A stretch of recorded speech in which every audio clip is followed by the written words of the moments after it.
Today's sermon is titled Ecotones, to be delivered by Michael Eselun.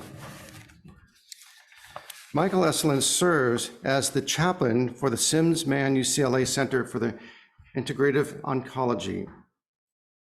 Two-time TEDx speaker, Michael speaks extensively to healthcare professionals, patient populations, and faith communities across the country.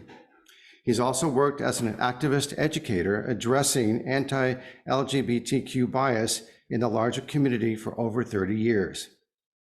Michael was recently inducted into the UCLA Semel Institute Eudaimonia Society. Did I get that right? Excellent.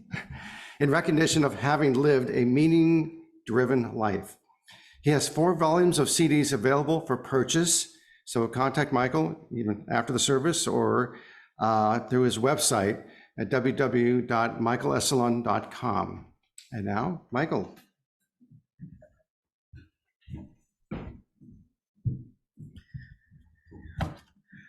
Good morning again.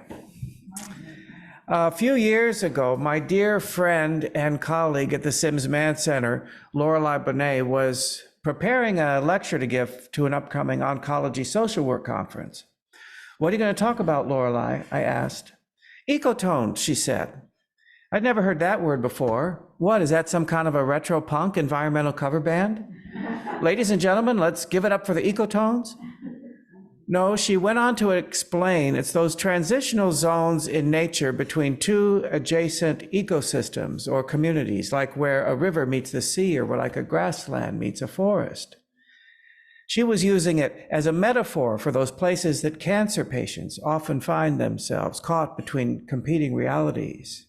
I love that there's a word for these places in nature that fascinate me.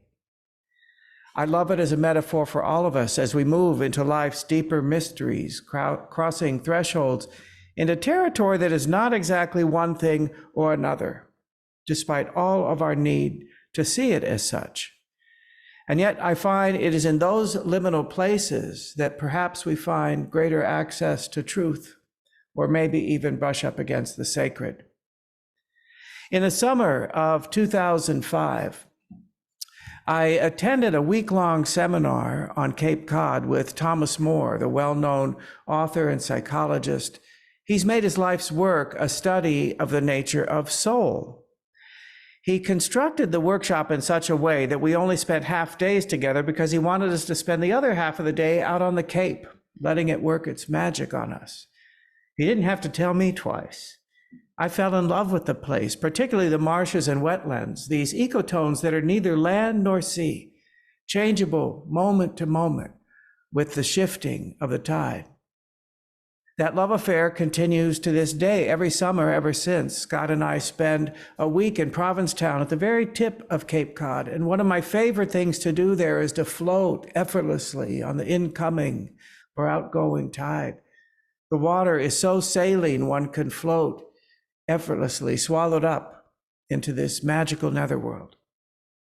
A sunrise or a sunset can be an ecotone too, neither light nor dark, neither day nor night. And yet in that narrow time frame is where all the most stunning beauty happens, all those splendid colors. I love the word evening for its unintended implication, an evening out of day into night. In February of 2019, I took a solo journey across southern India, starting in the east in Chennai and ending in Cochin in the west. The penultimate stop on my itinerary was a teeny village called Muthuvankudi, high in the mountains, the Western Ghats they're called, in Kerala, not far from a town called Munnar. It's a region that's known for tea and spice plantations. I spent 2 nights at the Ecotones Lodge, if you can imagine. 8 Spartan rooms situated in the most stunning landscape imaginable. One night I was the only guest at the lodge. When I arrived, I booked 2 guided walks with a local guide, Vishak.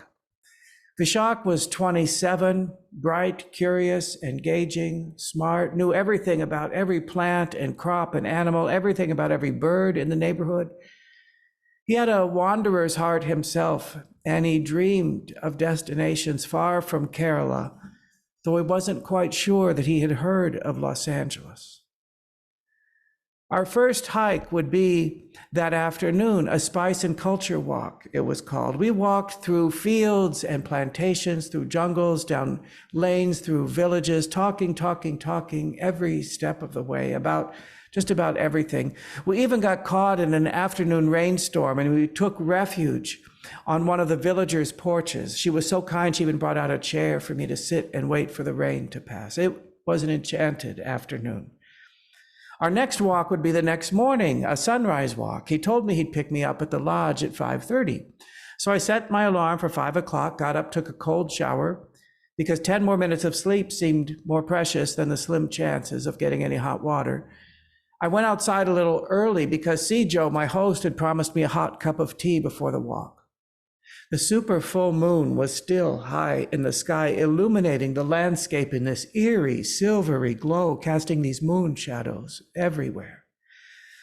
The breathing stillness of the morning soothed my spirit, the coolness, the silence. Thank goodness Vishak brought a flashlight, because once we went under the cover of trees, it was so dark you could not see your hand in front of your face.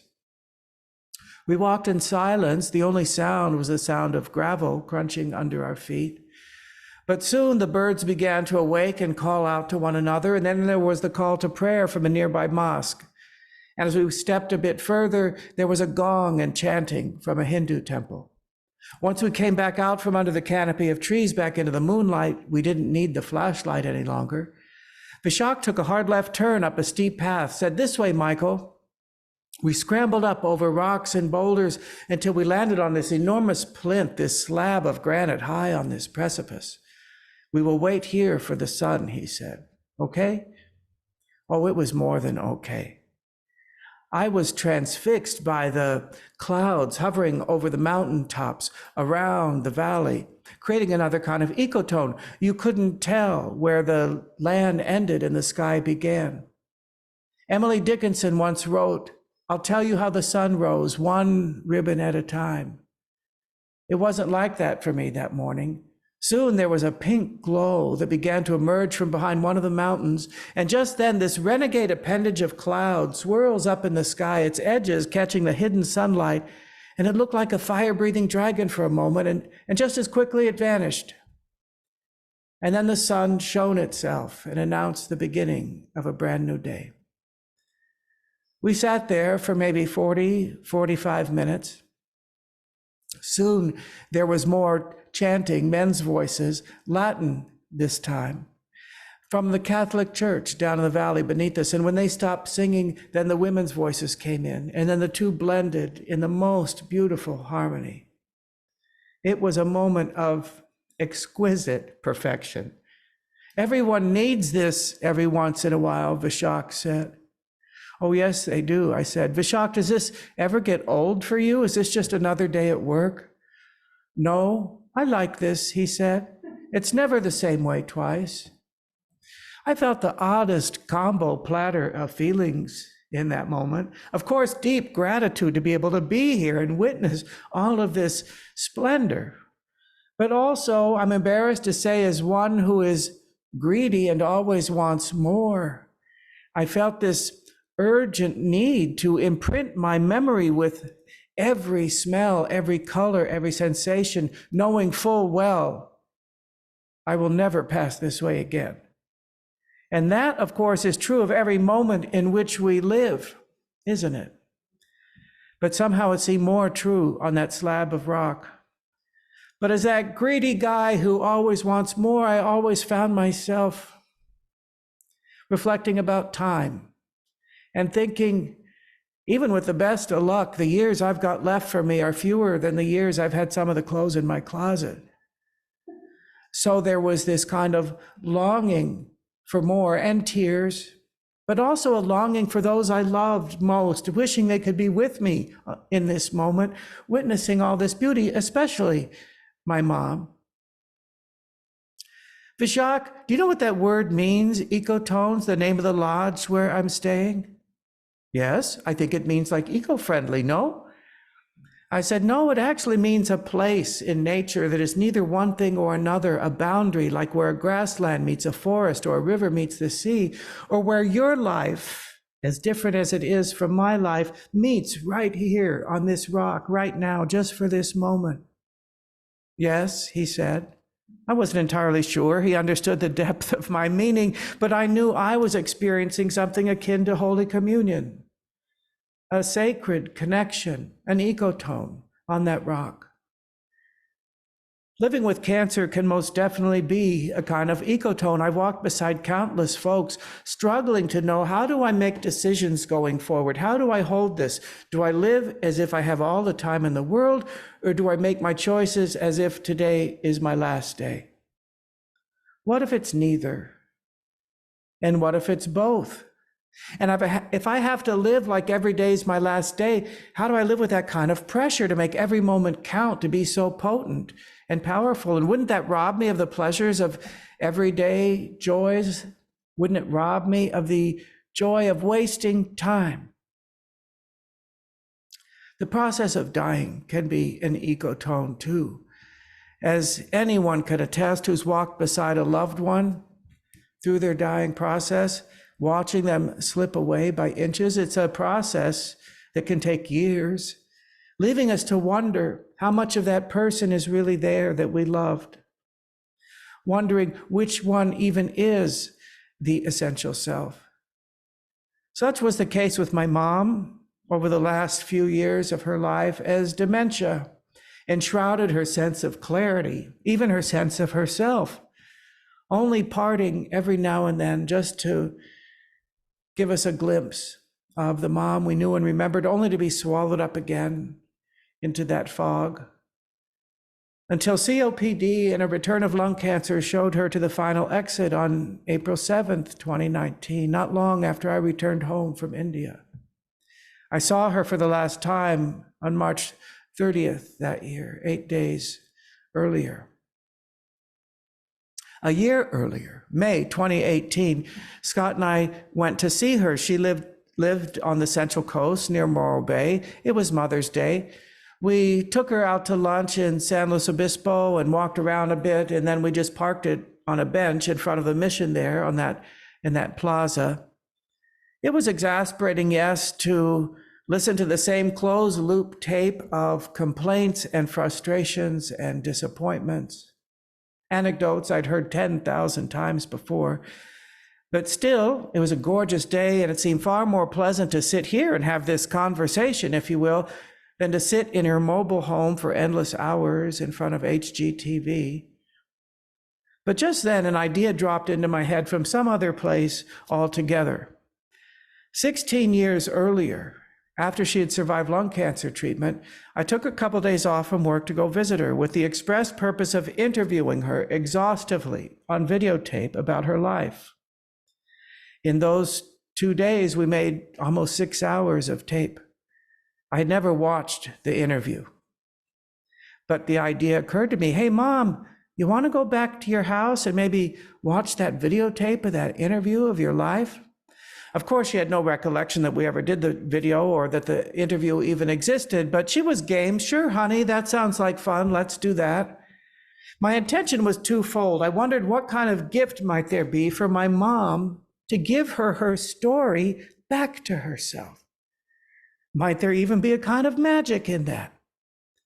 Selfishly, I also wanted to connect with that version of my mom that I so dimly remember.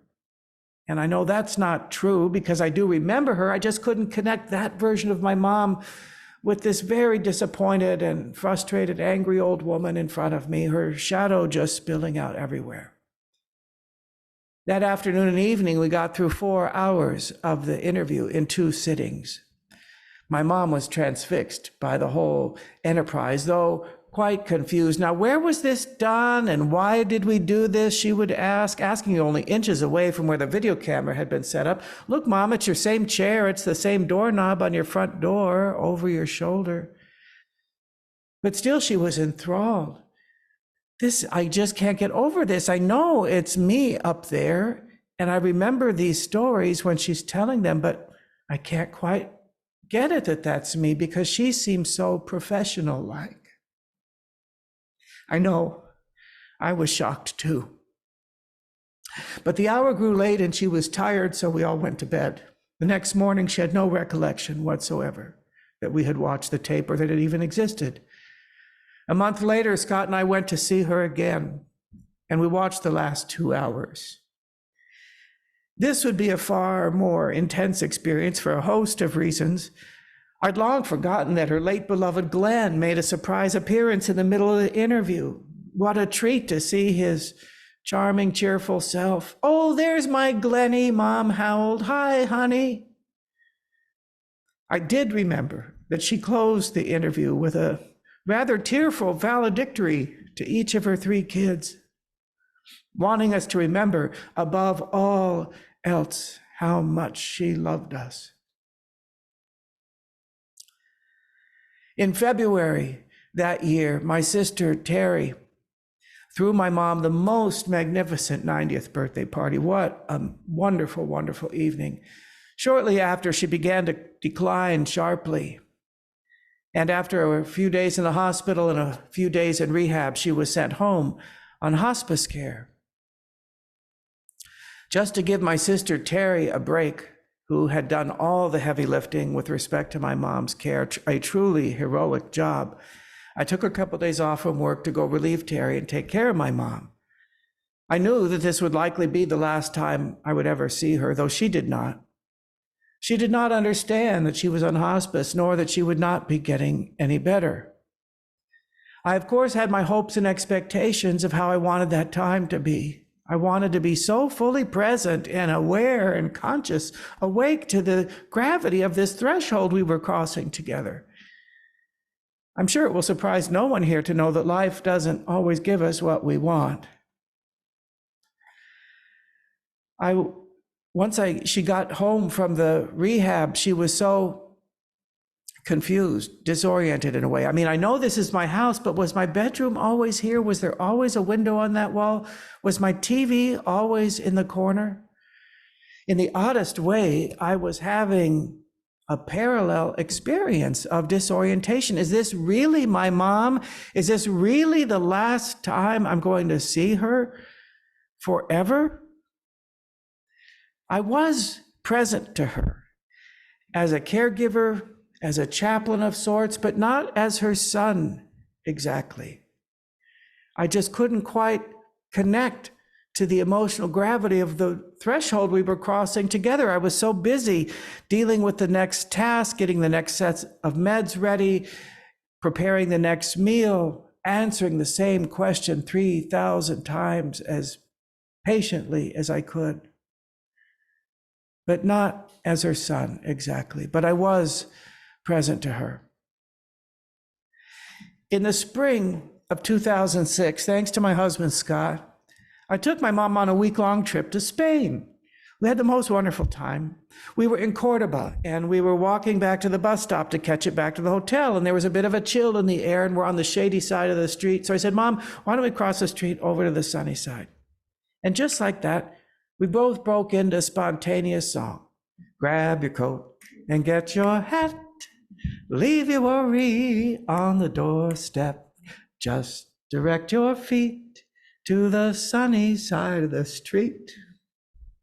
There we were, singing and dancing our way across the street in Cordoba, Spain.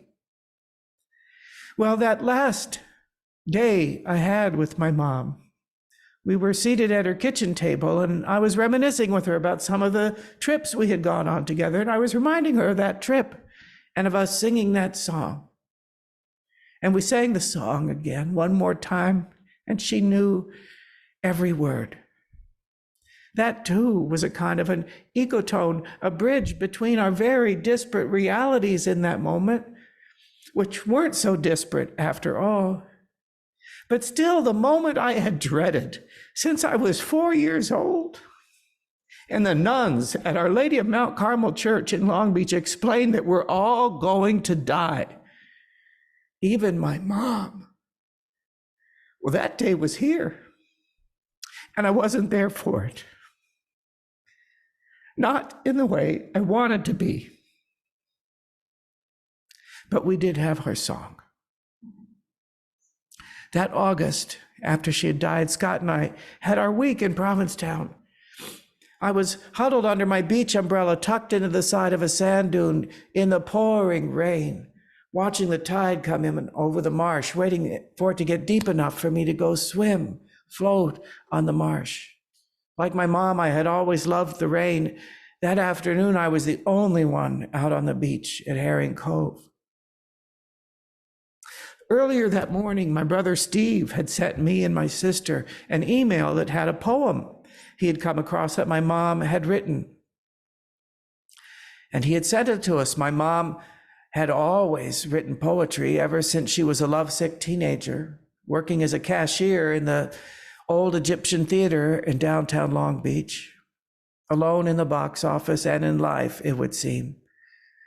This poem was called Ageless, and she was reflecting upon the serenity that she still felt whenever it rained, a feeling that was just as vivid now as it had been when she was a much younger woman, even as a little girl, leading her to conclude that we are, ageless, perhaps in a way, at least in the way we respond to life, that we allow life to get in and work us over.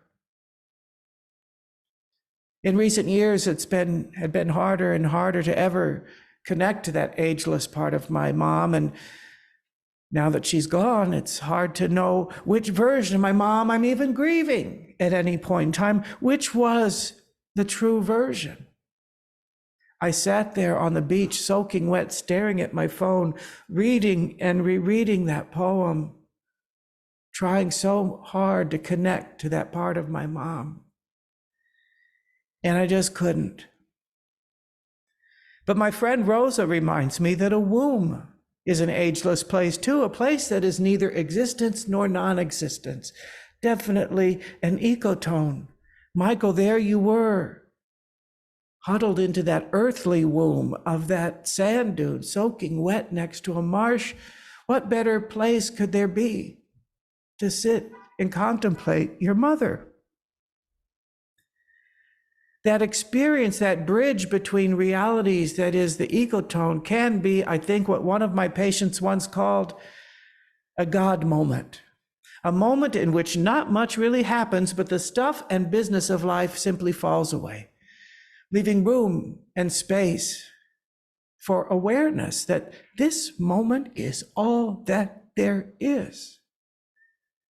Room for connection, awareness, love, enoughness, that this moment is enough. A moment like floating effortlessly on the incoming tide at Provincetown over the marsh, or a moment like admiring a gorgeous sunrise in Kerala, India with Vishak, or a moment like singing a song one last time with my mom. Ageless, perhaps, yes, after all. With gold dust at my feet on the sunny side of the street. So be it. Thank you.